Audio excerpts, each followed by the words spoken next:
You're listening to Skate of Thrones, your go-to podcast for dialed-in LA Kings coverage. Welcome back to Skate of Thrones, your favorite Los Angeles Kings podcast. As always, I'm your host, Casey Kasliner, here as the Kings bounce back from the loss against Seattle and take down the SoCal rival Anaheim Ducks here on Thursday night. 6-1 final score. This game was not close, really, after the beginning of the second period where, Anaheim ties up the game at 1, then the Kings score 3 to end the second and then 2 in the third and win 6-1 in a big game for LA. Of course, a game they expect to win, but of course the two teams played in February and the Ducks actually won in a shootout. And so for LA, it was a critical game to bounce back off the loss against Seattle, like I said, but also gain ground in the Pacific Division as the Kings again reestablish a 4-point lead over the Edmonton Oilers for second in the division. And we know how much the Kings want to get home ice. Mikey Anderson talked about that in the press conference, and that's not the first time that's been talked about. But yeah, a big game for the Kings, a big game for Darcy Kuemper. Now 15 straight starts for Darcy Kuemper with allowing 2 or fewer goals. And so huge for him. And that was also his 29th win. And the last time Darcy Kuemper got to 30 wins, he won the Stanley Cup. So that's something to think about for sure. It's feeling like a special year for this team, but also Darcy Kuemper particularly. And so, yeah, for the Kings, no lineup changes tonight. Drew Doughty and Joel Edmondson still not in the lineup, but didn't really matter for the Kings. Their penalty kill came up big, even without those two on the blue line. One big thing for LA in this game was scoring on the power play. We know how little the Kings have scored on the power play this season, really in perspective, but this game they scored 3 times on the power plays. They had 6 total extra man chances. Quentin Byfield lit the lamp first for the LA. He scored his career high 21st goal of the season off the power play, and a really good feed from Andrei Kuzmenko down low to find Byfield in the slot. And that was the only goal of the first period. Kind of a weird period. The Kings did not have many shots in that period. Of course, they went into intermission with the lead being outshot. A 5-forward power play for the Kings. Power play unit 1 with Kuzmenko, Byfield, Kempe, Fiala, and Kopitar. It seemed to work in this game, so we'll see if they continue to roll with that, even with, of course, when Drew Doughty and Joel Edmondson eventually come back. But that was the first shot of the power play, and Byfield lit the lamp. And kind of a weird start to this game. The Kings, of course, like I mentioned, they went on 6 power plays, but they gave up a number of penalties to the Ducks as well. LA gave up 4 power plays to the Ducks. This game was very physical, even outside of the power plays. A lot of pushing and shoving. Jeff Malott for the Kings really getting involved with that. And yeah, so the Ducks would actually score the next goal. Cutter Gauthier scored his 20th goal of the season off a really nice play from Leo Carlsson. That tied it up. But that was really all Anaheim had offensively. Andrei Kopitar scored his 20th goal of the season off Mikey Anderson feed. And it looked like Adrian Kempe might have scored it initially, but Kopitar did get the redirect. And so that was the second goal for the Kings. Then Kevin Fiala scores a power play, one-timer a few minutes later. And then Alex Laferriere scores an acrobatic goal for LA to close out the second period, give them a 4-1 lead. It was originally challenged by the Ducks for a high stick, but it was ruled that that was not the case. And so Laferriere scored his 17th of the year, and then the third period saw Fiala score another power play goal, and Jordan Spence with a point rip to score his 4th of the year. So the Kings win 6-1 and their 30th home win of the year. The Kings still undefeated in regulation when scoring at least 3 goals. And, obviously against the Ducks last time, Lucas Dostal, the netminder, had a really good game. And so for LA to, kind of get on top of him, especially early, set the tone. Wasn't the prettiest game, but the Kings will take it. So Fiala had 2 goals, 3 assists for Adrian Kempe, who's coming off, a game where he missed the third period, going to attend to his wife who was giving birth to his child. And Andrei Kuzmenko also had 3 assists, and there was a lot of praise for him in the press conference. I mean, he's facilitated so well ever since coming to the Kings. He has 14 points in 18 games. Of course, the Kings' power play has looked better with him, and they're winning a lot more at a higher rate. So they can't complain. And I think the one thing the Kings would have liked to do better in this game was not give up, so many power plays.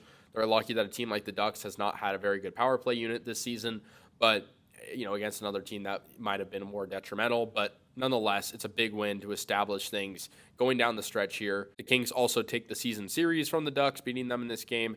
And not that that really matters. The Ducks are not going to be in the playoffs this year. But for the Kings, checking in on the standings just for a moment, In the Pacific Division, Vegas at 105 points, Kings at 99, and Edmonton at 95. Calgary's in fourth. They're the final team not to be eliminated yet in the Pacific. They have 88 points. And so the Kings are creating some separation. All those teams I mentioned, except for Vegas, have played 78 games. The Knights have played 79. And so just a couple games left for the Kings to, just try to win as many as they can. It's a tough schedule on the way out. They'll have 2 at home, 2 on the road. Those road games could be tough. They're going to play Edmonton and Seattle. Of course, Edmonton on the road is always tough, as the Kings know, and then they just lost to Seattle. So we'll see what happens there. And then at home, you have to face Colorado and Calgary. So, certainly not the easiest way to go out, but with the way the Kings are playing, they're confident. Just wanted to circle back to Quinton Byfield. Again, he scored last game early on in the game within the first couple of minutes. This game, he also scores within the first couple of minutes. And 21 goals, that's a career high for him. Sort of an unconventional season, but he's gotten hot at the right time. I think for a team that's vying for a deep playoff run, getting hot at the right time from a young star is something you'd love to see. But a frustrating game for the Ducks. I mean, talk about giving up 6 power plays and to a team that's typically not good on the power play, LA, to score 3. And you got to give it to the Kings. The 5-forward power play looked really connected. And Kuzmenko was brought up, like I mentioned, by Jim Hiller, particularly in the press conference. And Jim Hiller said his ability to kind of adjust his body on the fly, look for his teammates, his vision, his distribution ability has really been big for him. And Hiller also talked about the lack of chances early on, especially in the first period. The Kings, of course, scored a goal there, but had very few shots. And, they had some good looks. Jim Hiller admitted that. He said, they had some good looks despite the little volume. They took advantage of the looks they had. And, I mean, when you get a good look on Lucas Dostal, he's a guy who can make saves when he's not necessarily expected to. But a good job for the Kings to, put it past him and create something out of, I won't say nothing early on, but little chances. And then as they went on, the effect of the Kings being able to, push more on net, throw pucks on net, get some slap shots really helped them. We saw a few slap shot goals in this game. The Jordan Spence one in particular, really nice at the end there. But Hiller also talked about Alex Laferriere. He had a really nice goal. Lucky for him that it was not overturned. I thought it might have been, but upon further review, it was not ruled a high stick. And Hiller said that he just doesn't cheat his game. He gives an honest effort. He's really earned his stripes this season, kind of a big breakout candidate going into this season. He's really broken out. And yeah, just big for guys on the Kings to step up. It's not necessarily a guy like Adrian Kempe who's going to score all the goals every night. It's other guys as well. And I think this game was, challenging for LA, giving up that many penalties, but they rose to the occasion. And I think, somewhat it's good practice, of course, for the penalty kill in these final few regular season games as well. Mikey Anderson in the press conference said it was important to bounce back after losing to Seattle. Of course, you lose to a divisional foe who's eliminated. You go up against another one tonight. But a good response. And, the power play this season, Mikey Anderson also talked about how it's had its ups and downs, and it's a good time for the unit to find a groove. I mean, going 3 for 6 is very impressive, even against a team like Anaheim. But it was certainly a game that did not have a lot of flow early on. And, I mean, you're going to have that when there's a lot of penalty kill going on, no matter which team is giving up the penalties. But it was early on that was sort of established, and the referees just blew the whistle a lot, some of which, made sense. Some of them seemed a little bit cheeky calls, but nonetheless, I mean, just a great win for LA. I don't think, outside of those penalty calls, there's much to complain about. But Darcy Kemper going forward, just for him to, if he can stay healthy, keep going at this rate, I mean, 15 straight games with 2 or fewer goals. I mean, some of that goes to the defense being remarkable. Vladislav Gavrikov and Mikey Anderson were sort of talked about by Jim Hiller as well, of being, one of the best defensive pairs in the league, especially on the penalty kill. And them being in front of Darcy Kemper helps, but Kemper, in his own right, has done a great job this season. And if he can keep this going at this rate, win some games, finish out strong, go into the playoffs with some steam, I mean, he's going to give them a chance to win any single game they play in, even if, they're on the road in a place like Edmonton and that sort of environment. But 30 wins at home as well. I mean, this is just looking like, dare I say, a storybook season for the LA Kings. I mean, I think you have to say it is, considering when we're going into this year. I mean, I didn't have this podcast yet, but I was writing about it. I mean, the expectations weren't necessarily there for the Kings. They didn't make, super splashy moves on the offseason. I mean, you bring in Edmondson, you bring in Fogle, you bring in Jeannot. I mean, those aren't guys who, on paper, going into the season, feel like, game changers. You extend Byfield as well. I mean, they're moves for sure, but I think for a Kings team that lost Matt Roy, that lost, Victor Arvidsson, Blake Lizotte, some of the depth on the team, to go in and, make a risky trade, bringing in Kemper. I mean, this is feeling like everything is clicking, and then you bring in Andrei Kuzmenko at the deadline, 14 points in his last 11 games. I mean, he's looking very, very solid for the Kings in every facet. His versatility is just so remarkable. His distribution, his defensive ability, his ability to score goals on a lot of nights, not necessarily just, passing like he did tonight.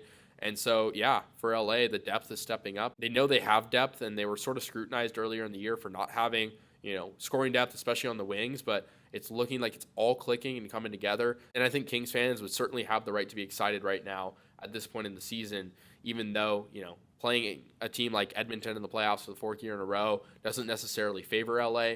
I think it's certainly something that they can feel more confident about this year as opposed to other years. One other guy I didn't mention yet was Philip Deneau. He played really good early on. He also had a really nice play on the Jordan Spence goal in the third period, the final goal for the Kings in that game. He took the puck up himself, dangled really well with the puck, had some really nice hands on that, and then collected it again off a Trevor Moore pass, found Spence up top, and he let it rip. Jordan Spence did in the back of the net. So just, again, that speaks to the depth that I'm talking about, especially at center as well. The fourth line for the Kings got a lot of playing time. Good for them as well, just to, learn the ropes a little bit, especially a guy like Jeff Malott who doesn't have that much NHL experience. He played really physical tonight. So, yeah, 2 assists for Mikey Anderson. Forgot to shout that out. But Darcy Kemper, 24 of 25. He gets his 29th win of the year. He's having a remarkable season. So, really good to see for him. And the Kings pick up a 6-1 win over the rival Anaheim Ducks. That is the third time this season the Kings have beaten the Ducks, and in all 3 of those wins, the Kings only allowed 1 goal. So they win over their Southern California neighbors, and, a dominant win. I mean, there's not many negatives you can point out in this game other than the lack of discipline, but even then, the Kings still, did their work. They put the work in and killed those penalties. So that'll just about do things. The Kings take down the Ducks 6-1. And conclude this game with some steam, scoring down the stretch. The Kings already clinched the playoffs, but will vie for home ice advantage and maybe can sneak in and win the division if some things go right for them. They'll play Colorado to finish off the homestand on Saturday, then go to Edmonton and Seattle, and then finish off the regular season with a home game against Calgary before going to the playoffs. So that'll do it, guys. Once again, thank you for tuning in. I'm Casey Kasliner. This was Skate of Thrones. Make sure to like and subscribe, and have a great rest of your night.